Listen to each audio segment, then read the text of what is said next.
Dancing with Yage, an LSD and Ayahuasca trip report uploaded to Erowid on June 13, 2000. I have received several requests for this, so I decided to post it. If you have any questions at all, please let me know. I am very willing to talk about all of this. Names have been changed. 3 people were involved in the beginning: Eileen, me, Madeline, and Gabe. 5 people were involved by the end: Eileen, Madeline, Gabe, Maddie, and Lloyd Joel. I began the evening by ingesting 3 sugar cubes coated in a normal dose of LSD at about 10 p.m. As the trip progressed, we noticed that it was good and strong, yet somehow subtle. If I thought about trails, I saw them really well, but if I wasn't thinking about it, they really didn't exist. Things melted and breathed as usual. We considered it a very subtle trip on clean LSD. After spending time outside in a garden / arboretum / park type area, we went to Gabe's room. His room was very messy and it did not appeal to me at all, but I wanted us to stick together. We smoked some MJ. Lloyd Joel came up in conversation and I told Gabe that he and Maddie were tripping on the same LSD that we were. Gabe called Lloyd Joel and we went over about 1:30 a.m. Lloyd Joel's room is very small but welcoming and comfortable to me. Bowls and bongs were being passed, but I didn't really want any more pot. Madeline and I were both passing it up. Maddie said, "Will you smoke some more if I pack the hookah?" And of course we said yes, because it is an honor to smoke from that hookah. Lloyd Joel was showing Gabe a bottle of a Yage mixture. Gabe was going to drink it and asked if we could watch him the next few days and help him through it. Madeline and I agreed. Gabe decided that it was not a good time to do it, so they set it aside and proceeded to pack the hookah.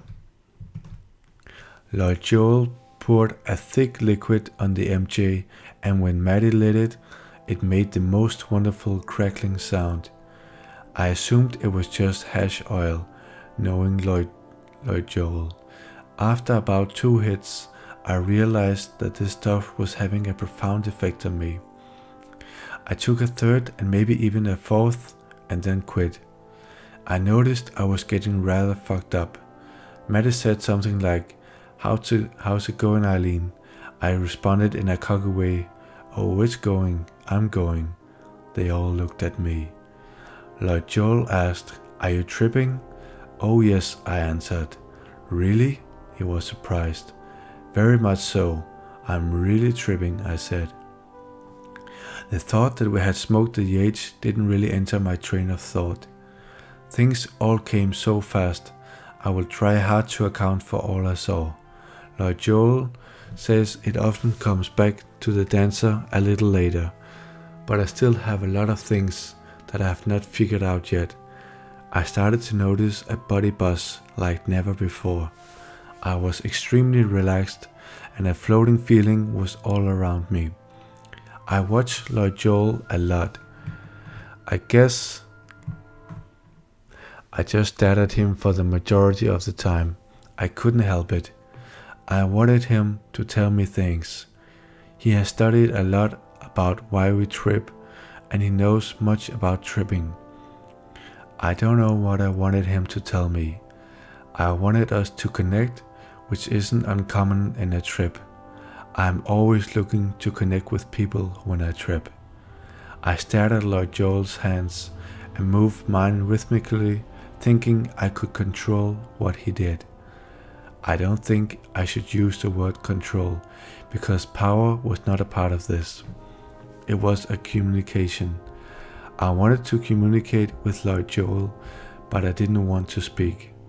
When I trip, there are often times when I feel as if I should say very little, because I feel like I am speaking foolishly with jumbled words. This was especially true this night. I noticed patterns being very mobile and colors were odd. I don't think it's necessarily that they were intensified, but as if I was looking through some sort of filter, though I don't know what color it would have been. Odd. It was at this point that I began to think that perhaps we had smoked Yage, but I was still very unsure. I didn't care to think and dwell on that. It wasn't that it was an unpleasant thought, I just didn't care.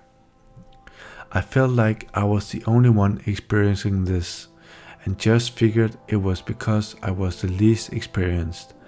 Maddie, like Joel and Gabe, have lost count by now, and I think I found out that Madeline and I are about equally experienced, meaning about 12 trips. I didn't say anything, for words were such a strain. Yet I feel like it when people ask me questions and I didn't have to think what to say. I just gave the answer, which seems to be the truth. Things get jumbled now. Lord Joel asked me if I was seeing digitally, and I said yes. He asked, when you close your eyes, are the visuals more intense? And I said yes. I think his mentioning things triggered them to happen. As he was saying things, I was letting them happen, thinking about them. Then it felt like they had been going on all night. Like Joel showed me a CD case for some reason, and I said I had been seeing a pattern that was on the cover all night. I tried to converse, because the question thing was going so well. It was difficult, and I wound up just not saying anything. I decided to close my eye and indulge in some closed-eyed visuals. I feel that they are 50% of the dance. Like Joel said for us to breathe through the third eye in our inner forehead, and there it was. I said, well, sure, that makes so much sense, because it helped my breathing and it shows my inability to express my thoughts well. My closed-eyed visuals were weirding me out. I felt like I was falling into a place where I would not be allowed to return to normal consciousness. This opened several times and I would shoot my eyes open, sit up straight and say, okay, now act normal, to myself, and I would breathe. Breathing helped calm me in the beginning, but would then bring me back into a state of meditation. Keeping my eyes shut was becoming more and more comfortable. From this point forward, I don't know what Lloyd Joel said and what my mind fabricated Lloyd Joel as saying. I will explain this further in a bit. I don't know what would happen, but several times I felt as if I communicated with Lloyd Joel without talking. That was what I wanted to happen, and I was so excited. I looked at him and said, why does that keep happening? He just shrugged his shoulders and continued to dance/move. The instance of me asking Lloyd Joel and his attention to me and his shrugging is all very clear. It is one of the most vivid things of the whole trip. I just kept saying how bizarre it all was. At first I believed that without a doubt Lloyd Joel and I communicated. I now realized that it probably didn't happen. After the communication point, my closed-eyed visuals and open-eyed visuals were one and the same, which I understand is common while dancing with Yage. I would see the same thing in my eyes were open and as if they were closed. I would see the same scene as reality, only intense things would happen. I didn't know I had my eyes closed sometimes. That is why I think I may have been closed-eyed visualizing the ESP type thing. I felt us all connecting as a group on some other plane of existence where no other matter existed. Felt like being on a planet or something, I don't know. Like Joel mentioned something about all of us being brought together by tunnels of energy or something. I saw the tunnels and they were red, but I thought Lord Joel said something about we 6 connecting and we only numbered 5. We left Lord Joel's room and went to the quiet room, where we lay on a bed in the dark. Madeline was outside and Maddie was still in the bedroom. From this point on, I don't remember my visuals at all. I remember more feelings and shit. I thought I would never come down. Lloyd Joel and Gabe were very good about reassuring me, and I trusted them. As I believed them, I reminded myself that this was something to fly and dance with. I would smile and breathe deeply, but eventually I would fall back into the sad slump.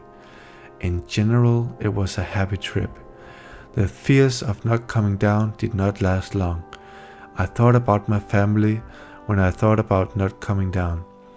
I didn't want to lose them or my friends, and thought it is a sad thought, and though it is a sad thought, it made me happy because I have them.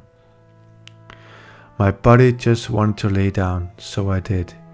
I shut my eyes and the room was dark, so there weren't any scenes of reality to be transformed into closed-eyed visuals. I don't remember what I saw. I was cold. I was also very comatose, so I decided to go home and lay in my own bed. Madeline agreed to walk back with me. I thought I had to throw up when I was home, but it wasn't like nausea, it was more just a sensation. I tried, I almost forced. Nothing happened. I told myself I had to stay in bed because I didn't want to encounter people. I live in a dorm. It was 7 a.m. or so. I lay in bed flying for a while. I have no idea what I thought about. It was mostly pleasant, I feel, though I tossed and turned a lot. I guess I fell asleep for about 2 hours. I'm not sure how I figured out this time, but I remember telling that to people when I entered back into society at dinner. The entire trip lasted about 17 hours. From 5 a.m. to 7 a.m. it is foggy. From 7 a.m. till 3 p.m. or 5 p.m. if you count the sleeping, it is all a blank, except for I remember my roommate talking on the phone once. The trip was not bad. On the walk home, I kept telling Madeline, yes, I had a great time, but okay, it's time to come down now. The game is over. This is where my suspicion that we smoked Yage was confirmed by Madeline. I think that Yage is a strong drug, not only in the sense that it is intense, but more than that, it is serious and can take the dancer places. I now know what to expect, though I can never expect it to be the same. There is an environment created within me that will be the same, and I think it will offer a familiar comfort, so I can now explore things while flying.